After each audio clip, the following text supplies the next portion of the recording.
Thank you for tuning in to the Postmodern Realities podcast from the Christian Research Institute and the Christian Research Journal. I'm Melanie Cogdill, managing editor of the Christian Research Journal.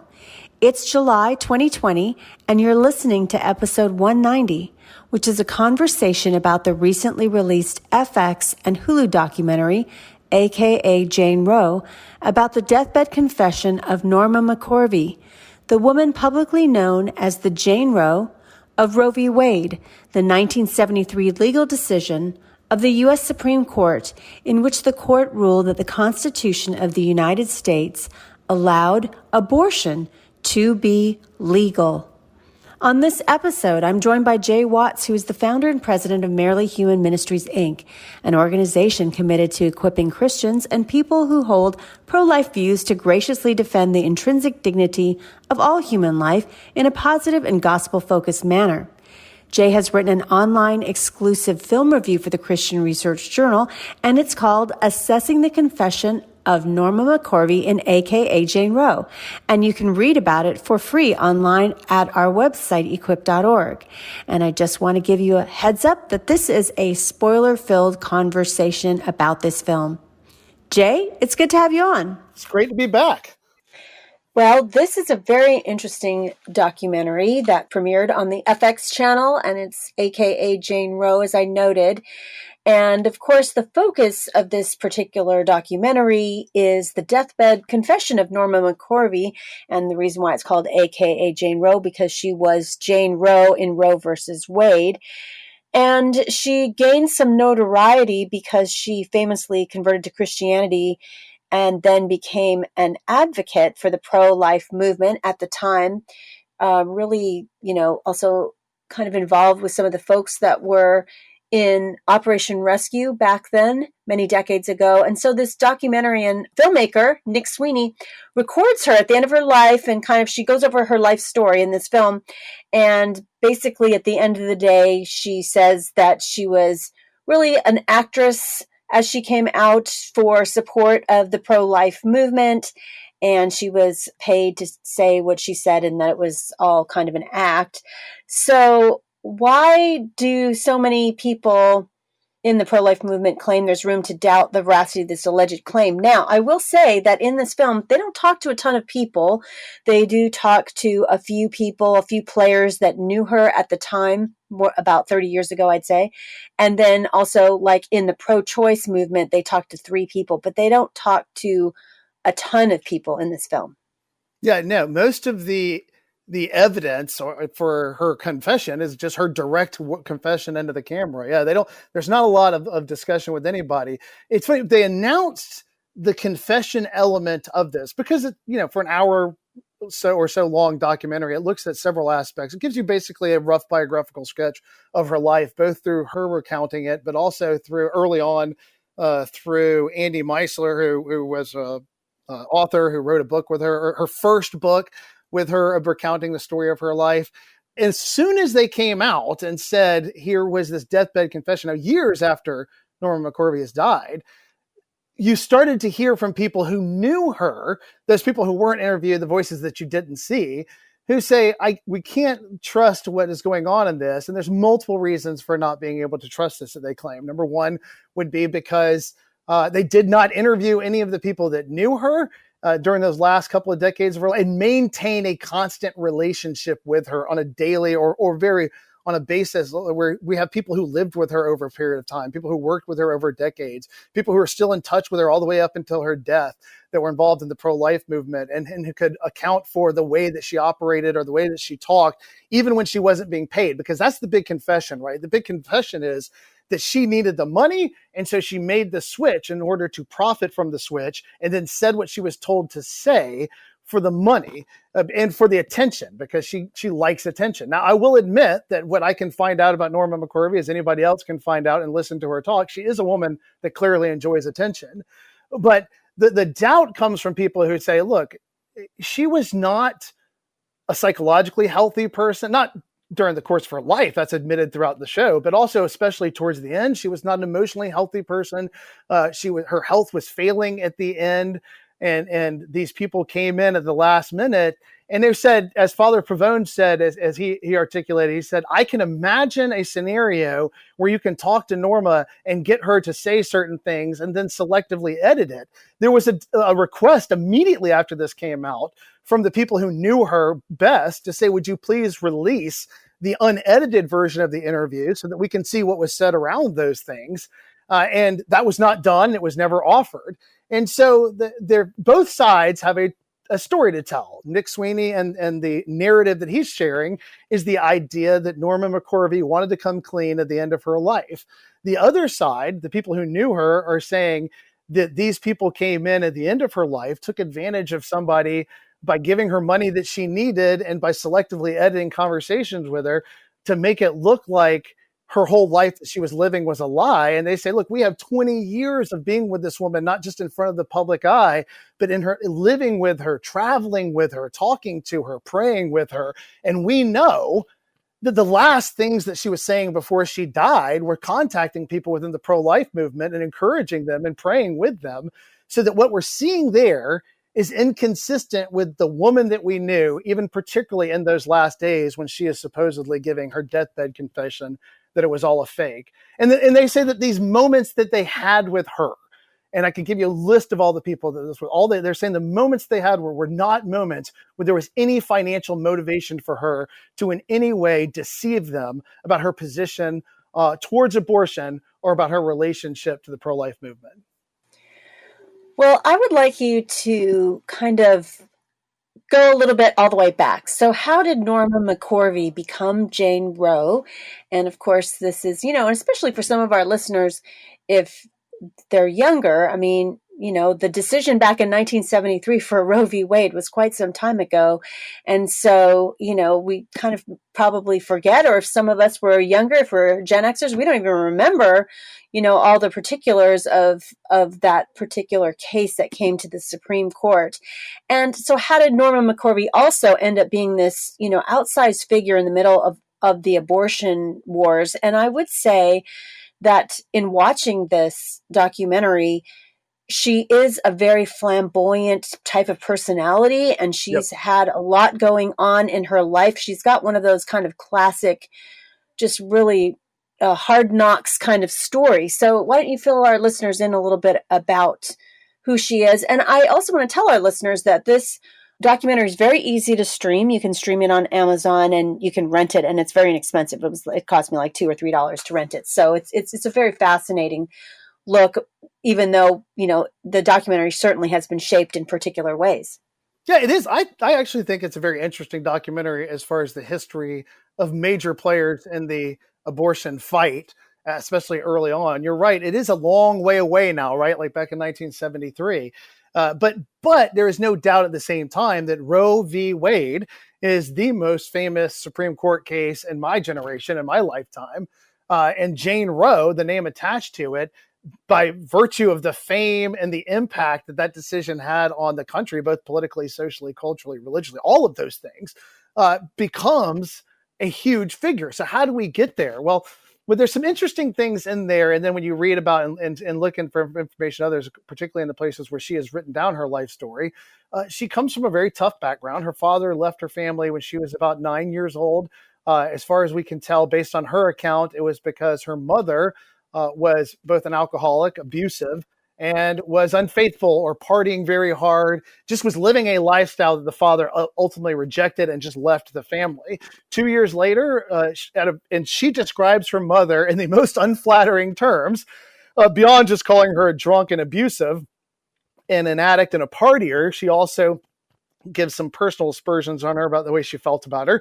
So at the age of 11, we're talking about somewhere 10 or 11, she runs away with a friend of hers, Rita, who she convinces to leave Dallas and go and run away to Oklahoma City. In order to do that, they rob a gas station, not at gunpoint or anything. They sneak the money out of the cash register when they're not looking. She gets arrested for kissing this girl in a hotel. When the maid catches them kissing, she gets arrested and charged with sodomy. Ultimately gets remanded to an all-girls reform school for the next several years of her life until she's 15 years old and sent home. At that point, she is put in the home with a distant relative of her mother's who sexually abuses and rapes her until her mother takes her out of the house. I believe it was over a 3-month period. and gets her out of the house. We're talking about somebody with a deeply troubled past. She meets her husband at a very young age, gets married at 16, very quickly becomes pregnant. Her husband gets abusive when she becomes pregnant. Through continuing abuse, she kicks him out. That the marriage dissolves. Her first child she has, Missy, and we're talking about a woman whose life is a young lady, a child, really. I mean, for most of us at this point, we're looking at somebody 16, 17 years old. I've got 16 and 17-year-old kids in my house. They're still kids. And yet this person's life has been nothing but struggle. And her mom takes that child away from her because of her, supposedly because of her lesbian attitude and the parties that she's going to, the people that she's hanging out. She's getting drunk. She's using drugs. She is having lesbian affairs. Her mother takes the child away from her because, as she says, at that point, back in the late 60s, 68, 69, when all this is happening, she says, look, that was enough, right? They didn't even need to hear from me. Just saying she is having homosexual relationships was enough for the court to immediately side against you. And she lost custody. There's another child in there between her first child and her second that she places in adoption that we know very little about, and her story about that has changed. Finally, in 1969, she gets pregnant again. She goes out and she's seeking an abortion. She, by her own definition, or by her own description, is homeless, a street person, addicted to alcohol and drugs, and living just a crazy life. And so she seeks out abortion options. She says that she goes to a back alley abortionist and sees the disgusting nature of it and flees it. She goes to an adoption legal counselor, and this guy tells her there are two young lawyers who just got out of law school who are looking for someone, a plaintiff, to file a test case here so that they can challenge the abortion laws in the state of Texas. And you fit exactly what they're looking for. What he means by that is that Sarah Weddington and Linda Coffey, the two attorneys that he's talking about, had a description of a woman that would force us to confront the abortion laws, someone who had no means to get an abortion under restrictive laws, somebody who had no means to take care of a child, someone who the worst thing that could possibly happen to them and that child would be to be born in that situation. Basically, the criteria that they're looking for that Norma McCorvey fit was one ultimately of total dysfunction, because that would be the kind of person that would force that empathy and that recognition that abortion was the only option that this person had to take care of their problem. And so at that moment, when she goes and agrees to be the complainant, the person who has standing, because in order to file any kind of lawsuit, you have to have legal standing. You have to be an individual for which the law is actively practicing injustice against. You have to have that legal standing. You can't just go around filing lawsuits on behalf of phantom people. You have to have an individual. And so at that moment, unbeknownst to her and to the rest of the world, when she signs on from her, she becomes Jane Roe, basically the most famous legal complainant of the last 50 or 60 years, and one of the most famous Supreme Court cases. And that puts her name, and then ultimately Norma McCorvey, at the center of the most contentious moral issue of the last 45 years. You mentioned in your article that attorneys Sarah Weddington and Linda Coffey, who you've just been talking about, that were looking for a profile of a woman where they could challenge the abortion laws in Texas at that time, didn't seem to be concerned with McCorvey. But why do some people claim that their particular behavior, Coffey and Weddington, toward her went beyond indifferent and crossed over into unethical? And who claims that about their treatment of her? Weddington and Coffey, particularly Weddington, openly admits that she had no interest in Norma McCorvey as a human being. She is filing all of these lawsuits on behalf of Norma McCorvey, but Norma McCorvey is not the person she's looking out for. She's looking out for all women throughout the country and their right to get an abortion. That's not just an outside charge from somebody else. That comes straight from Sarah Weddington. Now, here's where Joseph De La Pena, a legal scholar who wrote the book Dispelling the Myths of Abortion History, and he has a chapter devoted to this subject matter, where he starts to talk about we start to be unethical, is that he says that, now, Norma McCorvey claimed that she was raped. We later find out that claim was a lie, but at the time that she told Weddington and Coffey that she was a victim of rape, had they gone to the courts and petitioned for her to be able to get an abortion in Texas under the idea that she was a victim of rape, exceptions in that case were being granted by the court when petitioned, according to Joseph De La Pena, at that time. So they could have very successfully secured the right for an abortion to Norma McCorvey, probably very early, if they were arguing it on the basis that she was a victim of rape. But they left that out of all of their early paperwork. The idea behind it was that they said, well, we've got to look out for the case, not for Norma McCorvey. And this type of indifference to Norma McCorvey's, the actual complainant, their client, the person they're supposed to be looking after, is why Della Pena looks at their treatment of her throughout this and says, look, this isn't just indifference to your client in the call in pursuit of a larger goal. You didn't care about your client at all. You cared about your larger goal. And because of that, you didn't serve the interest of your client first. You probably could have gotten her. And Joseph Della Pena, by the way, is a pro-choice guy. I mean, he's an early, that you ought to be able to get abortions very early on guy, but he is pro-choice. He thinks that abortion ought to be legal. He says she ought to have had the opportunity to get her abortion, but because you weren't fighting for her, you were fighting for the cause. You ultimately didn't serve her interest. You served your own as a lawyer who wanted to get your case to the Supreme Court. And that is not only indifference to your client, that's unethical as a lawyer, that you had a responsibility and duty to serve her interest. And so, and I said, Sarah Weddington is very open about her disinterest in Norma McCorvey, and that her case, this was all about getting it to the Supreme Court, and ultimately what she did do was defeating abortion restricting laws all throughout the United States. And so she feels justified in that. Norma McCorvey, by the way, as I very openly said, she didn't find out about the victory of Roe v. Wade from Sarah Weddington. She read about it in the newspaper like everybody else.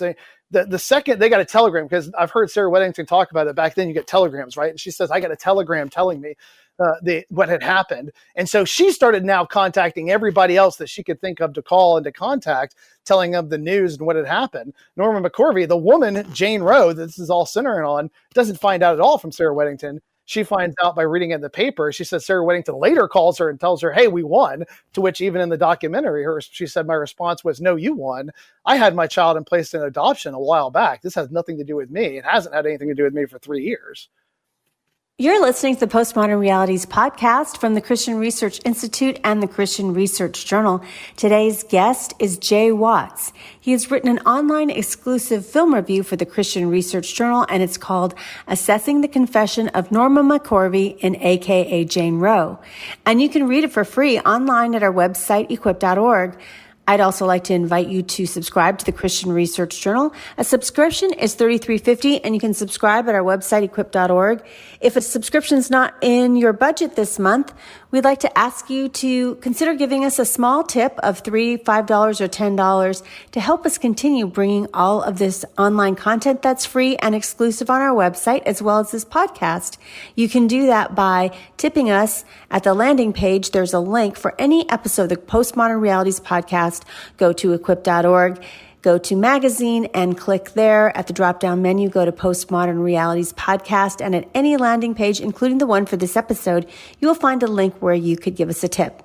However, the most important thing you can do for us that I mention every episode is for you to give us a rating or a review at Apple Podcasts. That would really help other people to find this material and this podcast when they search for podcasts that cover the same kind of topics that we do. And actually, we get thousands and thousands of listeners every single month, and we only have 30 reviews at our Apple Podcast landing page. So there's many thousands of you listening to this podcast. I know you thought about it. You haven't gotten around to it, but please go there right now and give us a review. The fastest way you can do is just a star review. We hope you'll give us 5 stars. But you can also take a minute, completely free, just jot down a sentence or two about why you enjoy listening to this podcast and just put it up there. I'd like to see that number grow because I know tons of people listen to the podcast. So thank you for your support. We're just talking about the case that came to the Supreme Court by attorneys Sarah Weddington and Linda Coffey, Roe v. Wade. And so at that time, there was the pseudonym used Jane Roe. It wasn't Norma McCorvey, but there comes a time when Norma McCorvey comes out as Jane Roe and goes public with her identity. And it seems at that time that there's some excitement about her coming forward. And it's interesting. It centers around the march. There was a pro-choice abortion rights march in the late 80s, I think in 1989 or around there. And she meets some very prominent people just by chance, in the crowd. One of those, Gloria Allred, who's a very famous attorney. And so this kind of thrusts Norma McCorvey, like you said, she found out about the decision with Roe v. Wade just kind of, through the news, the telegram. It wasn't really something personal where she had forged this really deep personal relationship with the attorneys. And so now she comes out as the actual public person. She is the Jane Roe that's in this case. And so how does the relationship that she has with pro-choice advocates very complicated? Because I will say, in the film itself, again, we did mention they don't talk to that many people, whether it's on the pro-life side or the pro-abortion side at all in this documentary. They talk to about 3 of them. And it does seem that some of these women and one man, they do see Norma McCorvey as a very complex person, like we mentioned. Yeah. And they do acknowledge that she has had issues and personal past issues, and she comes from a certain background, which you highlighted, her very poor background. So how is her relationship very complicated with the pro-choice advocates? Because it seems to me that Norma McCorvey herself in this film shows them as kind of having a disdain for her. Yeah, it's interesting because, like you say, this rally late in the 80s, but Norma McCorvey actually goes public with her name around like early in the 80s. I think it's 1980 when she actually goes public. And initially with like Charlotte Taft, who was in Dallas, who ran the Ruth Medical Family Center, that was the place where you get the abortion facility there. And Charlotte Taft says in there that it did not take long for them to realize that being friends with Norma McCorvey was a very complicated thing. It's a very interesting relationship that you have with her. So let's talk about Norma McCorvey. First of all, what's going on with her? According to her own words, shortly after Roe, she meets her Connie Gonzalez, her lesbian partner that she's in a long-term relationship with. Starts a long-term relationship with. She is still very outspoken, still very prone to saying wild things. And so as she enters into view, you already have, and Charlotte Taft attesting to this, and you already have pro-choice advocates who were very excited when she first came out, saying, I'm willing to talk about it now. Immediately responding after that was saying, this may not be the person that we want out in front. I mean, I think there's multiple reasons for that. When you look at the luminaries that they call forth in that big speech and that big rally, you have Whoopi Goldberg, you have Sybil Shepherd. I mean, you have these beautiful celebrities that are all speaking on your behalf. And Norma McCorvey is to put it lightly, a complicated person, capable of saying anything at any time. And one of the she eventually owns up to the fact that she lied about the rape thing, which begins to erode their confidence in her. And again, this is not just Norma McCorvey saying it or Charlotte Taft saying it. If you look at author David Garrow, who wrote a book about this in the article, he even says, like, the pro-choice side just was not interested in her. Joseph Delapino says the same thing. There's ample evidence from all the people that she could be a symbol but not a voice. Gloria Allred, who she seemed to have the closest thing to a positive relationship within the pro-choice community. Even there, if you watch the documentary, Allred has always got her right there next to her and is always ready to swoop in and to answer questions that she thinks are going to put Norma McCorvey in a bad light. There's a sense from Norma McCorvey throughout all of this that these people want to use her for their agenda as a symbol, but they all won't let her talk and be the voice that she wants to be, such that ultimately, when she does make her conversion, David Garrow, the author that I mentioned earlier, Garrow says that the conversion had nothing to do with her rethinking her pro-life position. It had everything to do with people in the pro-life family treating her with respect, welcoming her in, making them a part of their family, giving her that love and attention that she just never had in their life. He said it was personal. It was no philosophy or legal discussions. It was this deeply personal relationship that they built with her where they made her feel valuable. And Joseph Delapino, I quote in the article, he says that if that's offered as a defense for why she flipped, it's not a great defense because it makes the pro-choice side look even worse, that it was It was the fact that the pro-life people were good to her that ultimately led her to switch over. And I will say that Norma McCorvey, as difficult as she seemed to be to get along with for those people, she sensed a jealousy on their part. And that is both written and spoken by her on several different places, where she says there was a sense that she should not be so central to this issue, and that it was only by sheer luck, or Charlotte Taft even makes what I thought was a very condescending comment about her when he says an articulate, well-educated woman couldn't have been Roe. You know, the kind of person that you wanted out there on stage representing the pro-choice view would never have fit the profile that Sarah Weddington and Linda Coffey were looking for. That kind of person that they valued could never have been Jane Roe. And I think, you know, I've heard a couple of times McCorvey said at one point she was speaking and she said, you know, I am Jane Roe and the rest of these women just wish they were. There was resentment building up between her and them. So even as that's breaking down, you start to see the building of relationships that facilitates that changeover. And I think probably from what I've read and from the people that I've talked to, that David Garrow is probably right. That was the thing that motivated her switch more than anything, was just that she was being treated well by people, like they valued her. And she never sensed that or felt that from her own admission from the pro-choice side. Now, it does seem like her relationship is a little bit strained with some of the pro-choice advocates. And for sure, there is a little bit of a condescension when they talk about her, even in the film. You know, I mean, you feel bad for Norma McCorvey. You do. She's a very complicated person. She does come across as not always the most truthful person. I mean, even the pro-choice people who are saying that, you know, like earlier we were talking about, she lost custody of her daughter and her mother got custody of her daughter. The pro-choice person who's describing that even says, well, you know, you hear what Norma says, and then they cut to the pro-choice advocate, and she just says, well, that's how she's spinning it to make it seem better, you know, like somebody else was at fault, not herself, right? Because she was an addict or whatever.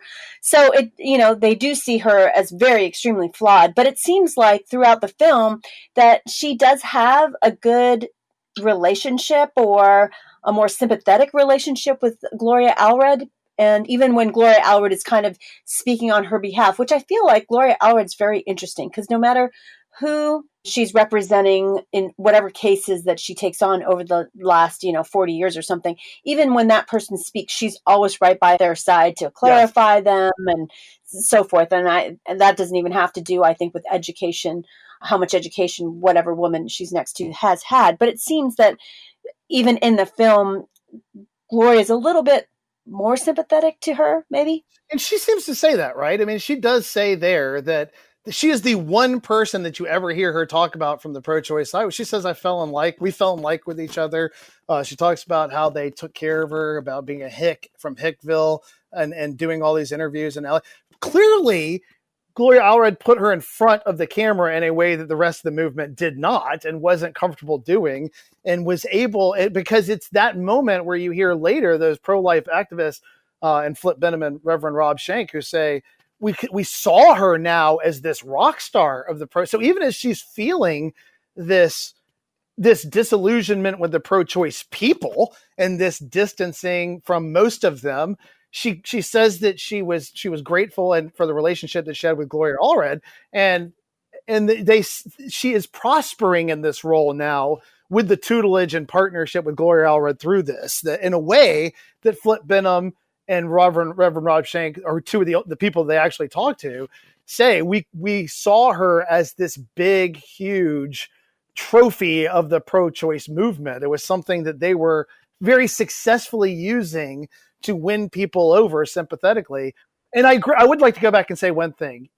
I think is absolutely right to feel sympathy for Norma McCorvey, because she was a woman that clearly endured terrible things, and whatever odd personality quirks that she had, that is the power of her story. That's exactly the power that Sarah Weddington and Linda Coffey wanted to weaponize by looking for that kind of a person, somebody that a normal functioning human being should feel sorry for her, because she's been through terrible things, even though she's making some terrible choices along with it. This is somebody who's just endured terrible, terrible pain and misfortune and suffering. I do think you see the one sympathetic character there being Gloria Allred, and you have to acknowledge that McCorvey says, I liked her. Right. And Allred, more than anybody else, seemed to connect her with some meaningful way to championing the pro-choice cause, at least to the point that it makes sense of Flip Benham and Reverend Schenck to be able to look at that and say, look, this woman is huge. She's a huge figure in this movement right now. People love her. People are attracted to her. People are responding to her. Well, you mentioned Flip Benham, so I want to talk about him a little bit. He's a pastor. He's the former head of Operation Rescue, and he does have an outsized role in this documentary. And he is portrayed in this film as being central to her conversion to Christianity. So are there any other details that you know about that are shared elsewhere that shed more light on how her conversion to Christianity happened? And it was really interesting when they open on Pastor Flip Benham, the first time you see him, it's like present day, and then it goes backwards. Yeah. And actually, it seems like he lives in the town where CRI is located in Charlotte, and they're driving around with him, and he's about to go protest at an abortion clinic, and they don't really show where it was. I was actually looking to see, where is it? I'm not really sure where my local clinic is, but it seems like from that point of where he is when the film first shows him to going backward, it shows kind of maybe the smaller influence that Operation Rescue has now, because basically it's just him. He's just there by himself, and they show him he's going to use a microphone over the wall to where the clinic is, and he has a little stool, and he gets up on the stool, and there's no other people around in sight except for him, and it just kind of opens up driving in the car on the way to this quote unquote protest of one in present day. So what are some details that you know about that are shed elsewhere that kind of talk about her conversion to Christianity? Well, before we do that, I'd like to say really quickly that Flip Benham is no longer the head of Operation Rescue. Troy Newman is, and they are still very active. They've changed their tactics, like the Center for Medical Progress and all those videos that were showing the baby, the accusing Planned Parenthood of selling baby parts and demonstrating through David Delyden's recording of those conversations. All of that is Operation Rescue, right? I mean, that's all Troy Newman and the head of Operation Rescue, which is why he was caught up in the court cases and all the things that he's dealing with now as a result of that. Here's the interesting thing. The way that they convey it on the documentary is that Flip Benham is sort of this unrepentant preacher from back then who still sees no problem in anything that he did. And then through the lens of an interview with Connie, her longtime lesbian partner, saying he put on the charm and he won her over. Well, that's not the story she shares, and not the story you hear from other people. Actually, what you hear, and this is where the documentary goes down a path that things start to become very contentious. Up to this point, everybody pretty much agrees with everything that we've said about it. At this point, things start to get contentious. What I mean is that she shares that, first of all, there was a relationship with a young woman who worked in the office at Operation Rescue who was just continuously kind and reaching out to her anytime that she would see her, when Operation Rescue opened up an office right next to the abortion facility where Connie and McCorvey worked. And as a result of that, they decided, let's just be as nice to her as we possibly can. And this woman kept reaching out to her. And the story that overcomes it, Flip Benham apparently showed up to Norma McCorvey's book signing. And she describes him as very big, very good looking, very smooth guy, walks in and accuses her in front of everybody of being responsible, having her name attached to something that legalized the killing of 35 million babies, of young baby boys, young baby girls, and says, how do you feel about that? And in other interviews, she said, well, this just absolutely destroyed me. This moment crushed me emotionally. Benham becomes repentant about that. He reflects on how he talked to her and decides that was wrong. And so he seeks her out in the parking lot, the shared parking lot between Operation Rescue and the abortion facility. And he says, can I talk to you for a minute? They sit down while she's taking her smoke break. And he mentions the Norma of what are we going to do? You see that part of it in the documentary. What you don't see is that during the course of that conversation, he tells her that he is sorry for what he did to her, that he was wrong and that wasn't Christian of her to have done that. And he asked her for her forgiveness as they sit together on that bench. And that was the thing that ultimately started to influence her, because she says he crushed her, destroyed her when he confronted her like that publicly. But when he asked for her forgiveness and she gave it at that point, she said later that she went back into the office and just wept and cried. as she thought about his willingness to come to her and seek forgiveness. I think that's an aspect of Flip Benham that just does not come through at all in this documentary. And I will say his son, David Benham, his sons are very famous right now. And David Benham has talked quite a bit about this since it happened. And he said his father wasn't really clear on what the documentarian wanted from him, that he didn't make it very clear about what he was doing and what his point was. And so his father was somewhat confused sometimes about what he was supposed to be talking about and what he wasn't. But the relationship with Norma McCorvey that leads to her ultimate conversion to Christianity, which then ultimately leads to her convictions on abortion changing, starts when he comes to her and asks for forgiveness and repents from his behavior towards her for the way that he treated her that day at the book signing. And I think that's a remarkable detail to be left out of her conversion story, because they make it look, and I can understand why. I understand the framing of it the way that they did, because ultimately, if you're sympathetic to her longtime relationship with Connie, which it's difficult not to feel some sympathy for them, because they both clearly had feelings for each other, deep emotional feelings for each other, enough so that once Norma McCorvey swears off having homosexual relationships with her on a physical level, Connie stays with her for years. And so, but if you see it through the lens of something that ultimately comes between she and Connie, they frame it, and that's the way they frame it in the documentary, as opposed to the idea of Norma McCorvey being overwhelmed emotionally at the kindness that's being shown to her, and particularly a leader in the pro-life community coming to her and repenting of his dismissing to her, and what we know about her relationship with the pro-choice community up to that point, where she feels having been completely disrespected and dismissed by them. All of this played a huge emotional role on her from her own personal testimony. Well, another kind of outsized character in this documentary is the Reverend Rob Schenck, and he's a former pro-life leader, specifically in Operation Rescue, who worked with Norma McCorvey after her conversion, and he seems to confirm elements of her conversion. And it's kind of interesting because he comes in towards, the second half of the documentary, and the big reveal about her deathbed conversion kind of really comes at the last 25 minutes or so. And he's, highlighted quite a bit in the last part of this documentary. And so I first heard of Reverend Schenck back several years ago because I saw a trailer for the documentary Armor of Light, which he was the subject of, which had to do with evangelicals and American gun culture. And so he's kind of been, I didn't even know he was with Operation Rescue until this particular film. And it is interesting. He did leave the former organization he was with and founded a new one called the Dietrich Bonhoeffer Institute. And on his bio there, he has omitted everything regarding his involvement at that time with Operation Rescue. And I think some of his views on abortion have moderated since then. Yes. So he doesn't really highlight those. So tell me about his role in some of this, because he specifically portrays and kind of gives credence to this last deathbed confession, I would say, in contrast to the various interviews that they do with Pastor Flip Benham. Yeah, I think those two things. I think it's very, very, you're right there. They are put in contrast with each other. Flip Benham comes across as unrepentant, unapologetic, non-reflective on the time that he spent with Norma at that point in her life.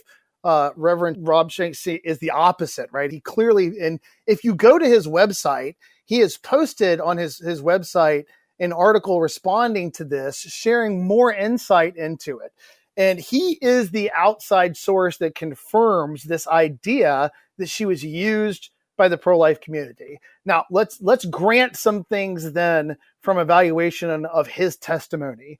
He admits in his written response to this on his website that he used her to raise money. He admits on the documentary that he feels like he and the other leaders of the pro-life community who were also pastors or worked in a pastoral job were better prepared and more comfortable dealing with someone who was emotionally dysfunctional and who struggled with the things that she struggled with than the people in the pro-choice movement were.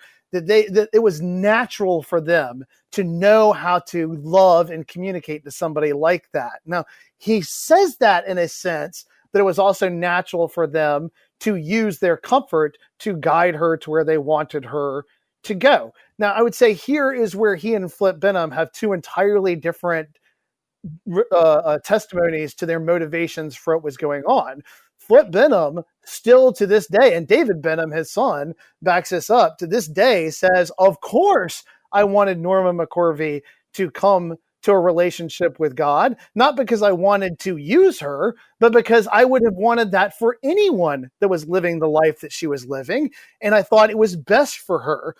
Whereas Rob Schenck really does seem to say that he saw this as a way to steal something of value from the other side and ultimately elevate his position.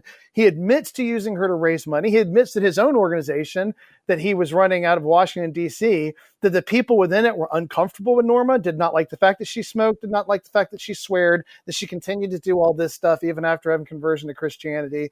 Did not like her breaking the rules of the houses that they would put her in when they would bring her to DC to raise money.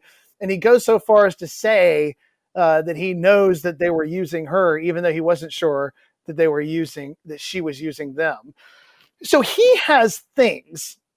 And then he also confesses that I think the thing that he feels the worst about was that he told Norma she had to end her relationship with Connie and break that off. So there are clearly things that Rob Schenck feels bad about at this point. There are clearly things that he regrets, that he is repentant of, and they're tied into how he personally treated her.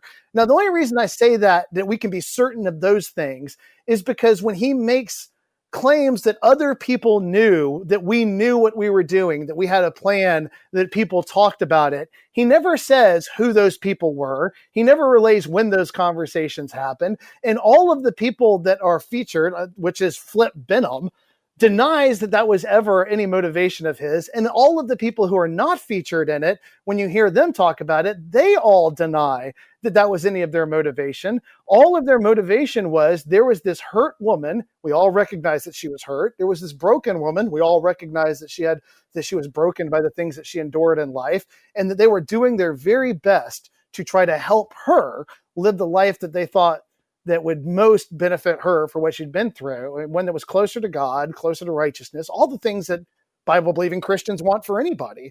And so you see there, I believe him. I genuinely believe that he feels awful about the things that he's done or his motivations that he had for her in his life. What I don't see is clear evidence that anyone else shared those motivations or that anybody else is as guilty of those things that he claims to be guilty of, because every single one of them say we didn't do it, and they offer evidence for the way that they treated her and the way that their relationships continued for 2 decades after that with her in a supportive, long-lasting relationship. So you're just saying that you don't think that the director, Nick Sweeney, has made every effort to address the bias in his film in terms of, like we did mention, there are people talked to, but very few that go into any depth of their, on both sides, whether it's the pro-choice or the pro-life side. He only talks to a few people. So, besides those few, what do you think, is there a reason why just the ending of it that he wants to show that maybe her conversion wasn't really authentic? Although it seems very complicated to me, right? Yeah. I mean, she, you see her, of course, she is, still in her older age, smoking and foul-mouthed. And it seems like he follows her for some time because she's in her nursing home. But then he actually shows her on her deathbed. And he also actually shows her a memorial service to which Pastor Rob Schenck speaks also. He's like, again, we're not even acknowledging what we did. He thinks that it should have been the last time that they really come to terms to how they treated Norma McCorvey, and they don't. So how do you think that there is so much more that Nick Sweeney didn't show that he really should have to give the full picture of what was happening in this documentary? Well, I will say that personally, it's difficult to understand, obviously, the psychological motivations of somebody else, right? What do we know about Nick Sweeney? When do we know that he's a homosexual man? I think that that's probably a reason why there is an emphasis within this on the relationship, a strong emphasis on the relationship between Connie and Norma McCorvey. because it was a love relationship, and the breaking up of it was obviously something that touched this man deeply. And he does have a confrontational moment with Flip Benham about Benham's view of homosexuality. It's a weirdly filmed moment where Benham ends it by sniffing his Bible, which is, again, strange editing that puts him in the worst possible light. In evidence that he didn't do his best to guard against his own bias going into this would be that he has no conversations with the people who had the closest relationships with her over the last 20 years of her life. Specifically, let's talk about Father Frank Pavone, who we only see at the funeral and then one video moment of him from one of his shows talking to Norma McCorvey, but for whom had a close relationship with her for over 2 decades and describes her conversationally as his sister and he as her brother. And I don't just mean that in the Christian sense. He talked about how close that they were. There's no conversation with him because he is the one that led to her conversion to the Catholic faith. Well, if she spent the last 2 decades as a Catholic and keeping a mostly Catholic community, it seems to me that it would make sense to interview somebody from that part of her life if you were going to try to give a realistic view of what she lived like. There's no mention of Janet Morana, who's somebody who says, look, I lived with her. I traveled with her. I was a part of her life. She's a part of the Priest for Life organization and also part of organizations that help women who are dealing with pain from a past abortion. And here she is saying, I lived with her. I traveled with her. I was with this woman as much as anybody else for the last 2 decades. My name isn't even mentioned. I have no communication whatsoever. I don't get to say anything about who Norma McCorvey was. Troy Newman, the now head of Operation Rescue, says that Norma McCorvey lived with him for a time. He allowed her to live in his house to take care of her. He's not interviewed. He's not talked to at all. Brian Kemper for Priest for Life, and he's the student director of there, says, look, I spent time with this woman. He talks about sitting out there smoking cigarettes with her when the two of them were taking breaks from speaking or whatever else and having private conversations with her where she's sharing her heart. Troy Newman talks about driving in cars where she's sharing her heart. Janet Morano, Father Frank Pavone, they're all talking about moments where there's no financial reason for her to lie, but she's sharing her heart and her grief and her pain. And it was real. And for them to say, oh, it was just acting, what was the motivation to act, right? She wasn't getting paid for those moments. She wasn't getting paid or compensated to keep pretending that she was struggling with this. So, and Abby Johnson says, look, I mentioned that she contacted me right before she did. She wanted to talk to somebody who had the weight of a lot of abortions on them, the way Abby feels like she does, and the way that she feels like Norma McCorvey felt like she did. All of these, I've heard from sidewalk counselors that say, well, she showed up to these events. There was no reason for her to be there. She wasn't paid to be there. She was just there because she cared about this. People talked about the last prayers that she had before she died and prayers for the pro-life position. So at the end of the day, you have not interviewed anyone who will provide a voice against what you're saying in the way that you ought to have if you were trying to guard against your own biases, right? If she just said what you wanted her to say, what we've ultimately, I think, end up with is just an enormously complicated and odd individual. I mean, she just is. She's just a strange person. But that's not difficult to understand when you're talking about someone who's been through what she's been through and that is suddenly thrust out into the spotlight or runs on herself and embraces the spotlight at certain points and becomes a central figure in something as emotionally and morally divisive as the issue of abortion. She's just torn between these worlds. But the voices that knew her best had no voice at all in this documentary. And that's never a good sign.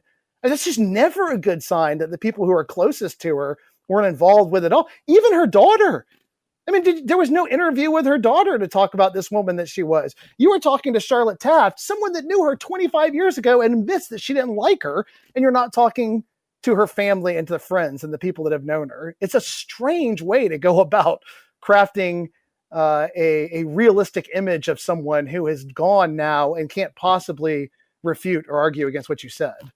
Well, I guess at the end of the day, people probably listening to this podcast are wondering, does this documentary hurt or help or is indifferent to the entire pro-life movement and its arguments and pro-life movement in the sense of specifically on the abortion issue?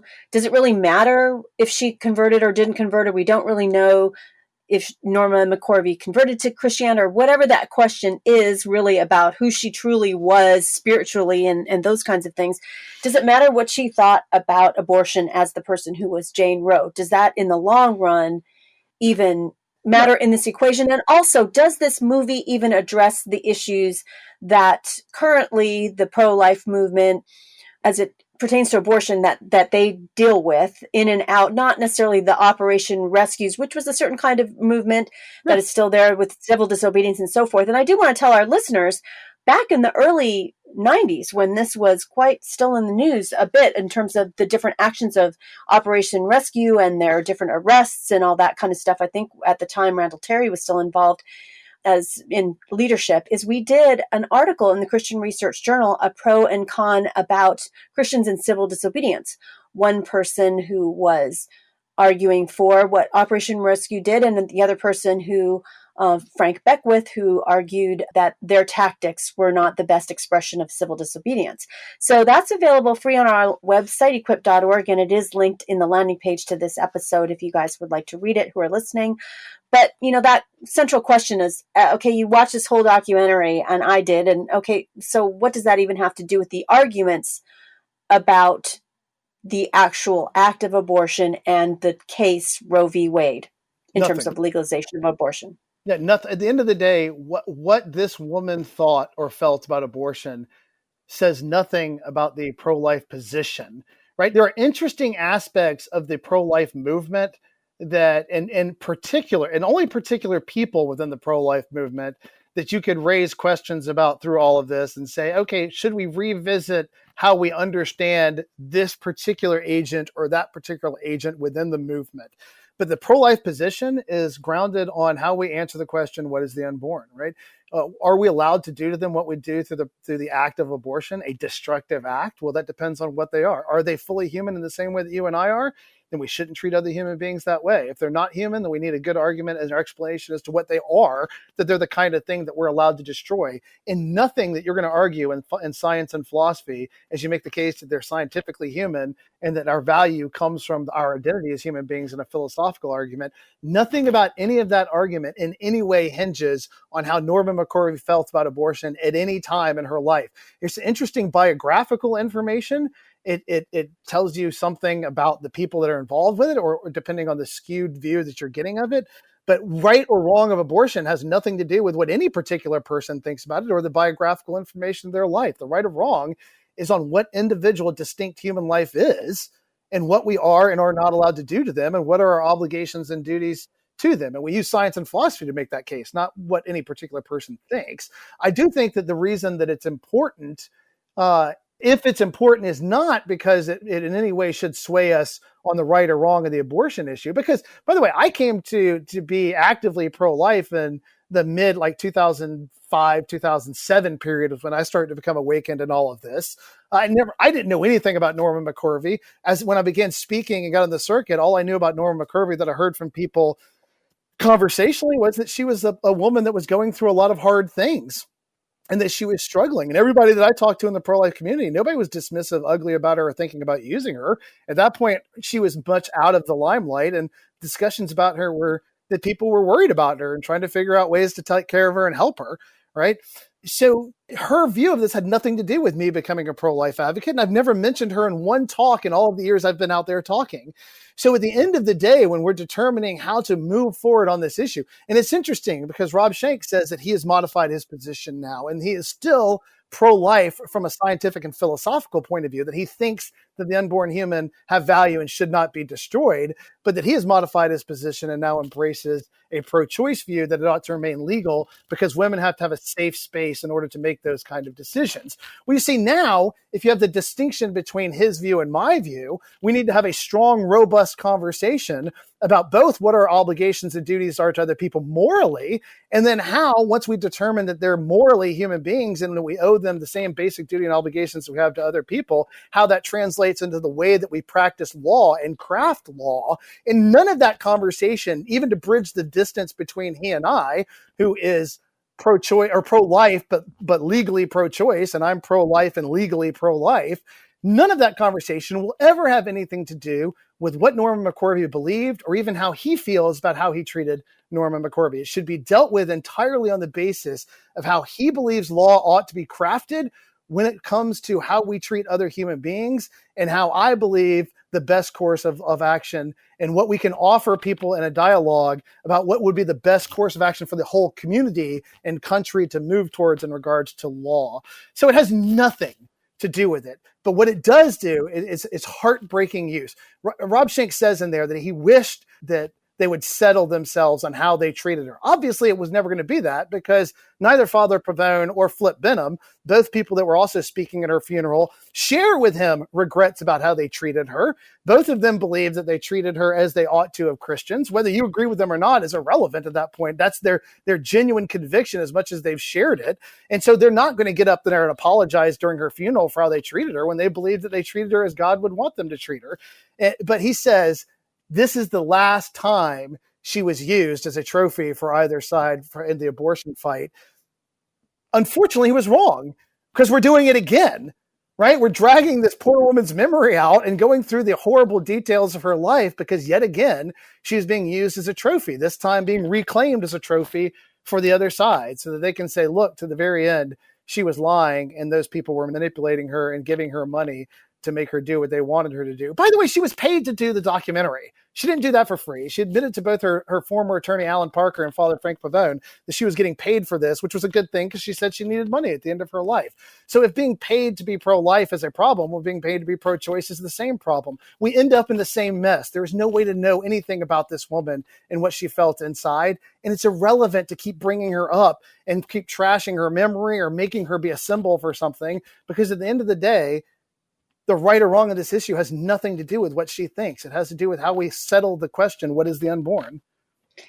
Yes, at the end of the day, when you finish this documentary, it's just sad. You feel bad for her. Yeah, you should. Really. And there's still a lot of things that aren't known. You know that her daughter's taken away from her, but all of a sudden her daughter and her granddaughters are there at their bedside. So that was kind of like, what happened? How did she get reunited? I mean, there's a lot of questions that you are wondering about because they do feature her daughter and her granddaughter at the funeral. Yeah. And it was interesting to see the different people at the funeral. I mean, even if she was saying that so that's kind of a question, like who invited those people to speak, even some of the ones that she would on her deathbed kind of repudiated, Pastor Flip. And then there he was, one of the main speakers at the funeral. So it just kind of was this, I don't know, it was a jumble of things. You just go away from this film not really thinking anything about abortion particularly, at least for me. I just felt really bad for this woman who seemed like she was, I don't know that she was a pawn because like you said, she was paid, for different things. And even she was paid for this documentary. She was, they do show some legal documents where she was paid for some of the speaking engagements she had over the years with Operation Rescue and other things. So she's kind of a riddle in the end. And even the idea of some of the things that it seemed to be, if you go back and watch the documentary, at some points she'll make statements about people where she doesn't assign names to them. She just says something, and she usually says it in a vulgar, obscene way, whatever. It's just seems to be her nature. But it's cut in a way that if you showed that to me out of context, there's no clearer way for me to know that she's actually talking about the people that we're led to believe she's talking about. And that's where her friends take issue. That's why they say, okay, let us see the unedited, uncut interviews so that we can see that she's saying what you claim that she's saying. Because the way that is cut, as people who know her and love her and are aware of her many eccentricities, we all know that you can get Norman McCorvey to say outrageous things fairly easily. So let's get it back in a cohesive form so we can see. And that has just not been offered. There's been no willingness to let everybody see what she actually said. Now, that's important to people who knew her and loved her and feel like her memory is being sullied.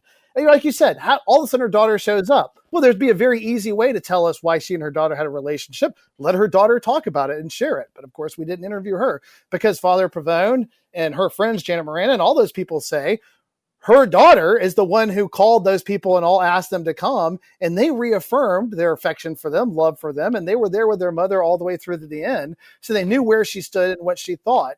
The evidence for what was going on in her life at the end doesn't line up with the way that this whole thing has played out, and the fact that it's all to reclaim the trophy of Norma McCorvey back to the side for which she originally came from, reclaim that Jane Roe title, it's not a good enough reason to do this again. In my view, okay, this is just me sharing my personal feelings. You did not get what you needed out of this to justify taking a dead woman's memory and shoving it right back out into the front of it. That's what I walked away from it. I'm sad about everything that's ever happened to her. I feel terrible about her life. I'm sad about the way she was used by some people, multiple people. I'm sad about the way she was mistreated by certain people. But at the end, I'm sad that we thought one more time she had to be carted out and showed off for views that she held that at the end of the day do nothing to justify the act of abortion, to do nothing to make it more morally clear what our position is or how we ought to treat the unborn. It has no value whatsoever, except as again, what Rob Schenck said he repented of. Let's do it one more time. Let's bring Norma McCorvey out one more time when she can no longer speak in defense of herself, and let's use her to prove some point. And I just don't feel like you got enough. There's nothing that you could have gotten from her biography that would justify doing this one more time. That's the way I walked away from it. Well, finally, on a lighter note, I'd like to end with some fun rapid fire questions for Jay. So, Jay, ribs or wings? Wings all day, every day. Sweet snacks or salty snacks? I like a mix of the two. I am notoriously bad at this. I know people that seem to be able to identify themselves very clearly on this, but I go either I want a sweet snack with salt in it, or I want both right next to each other so I can figure out at any given moment how I want to end on the day. So kind of like chocolate covered pretzels or something like that? Oh my gosh. You got the sweet and the salty. Yeah. Yep. So dogs or cats? Dogs. Love cats. I love all animals, but so I love them all, but I'm a dog guy at heart. So. Well, we've been talking about a documentary today. So for you, summertime, action movies or dramas? Wow. I'm a huge movie fan. My grandfather owned movie theaters. So when I was growing up and I'd go visit him, I would just sit in movie theaters all day and watch them. I acted in college and did a little acting professionally. And so I love movies, and it's difficult for me to choose because it's a mood thing for me. When I am sad and in a bad mood, I love tragedies. I love drama. I love movies with hugely dramatic elements in them. Sometimes though, I just want to sit down, like for Father's Day, I watch Gladiator. I think that kind of mixes both a little bit, right? But it's action packed and some dramatic elements. That was my Father's Day movie. So there's a bridge that I stand between those two. And depending on my mood, I will gravitate towards one more than the other. Well, thanks, Jay, for being a guest on the Postmodern Realities podcast. Oh, thank you for having me. You've been listening to the Postmodern Realities podcast from the Christian Research Institute and the Christian Research Journal. Today's guest has been Jay Watts, who has written an online exclusive film review of the new Hulu and FX documentary for the Christian Research Journal, and that film is called Assessing the Confession of Norma McCorvey, aka Jane Roe. You can read his article for free online at our website, equip.org. We'd like to hear from you, so connect with us on social media, like the Bible Answer Man Facebook page, and follow CRI, Christian Research Journal, Hank Hanegraaff, and the Bible Answer Man on Twitter. And please subscribe to the Bible Answer Man channel on YouTube. If you like this episode, please subscribe to the Postmodern Realities podcast on iTunes, and please rate and review our podcast. When you rate and review our podcast, it helps others see our content. And please share this episode on your social media accounts. Be sure you tune in daily to the Bible Answer Man broadcast hosted by CRI President Hank Hanegraaff, who answers your questions live on air. To ask Hank a question, call 888-ASK-HANK, Monday through Friday at 6 p.m. Eastern Time. In addition, head to iTunes and subscribe to Hank Unplugged, Hank's audio podcast. Follow Hank Off the Grid, where he has in-depth conversations with some of the brightest minds discussing topics you care about. So until our next Christian Research Journal author conversation, thanks for listening to the Postmodern Realities podcast.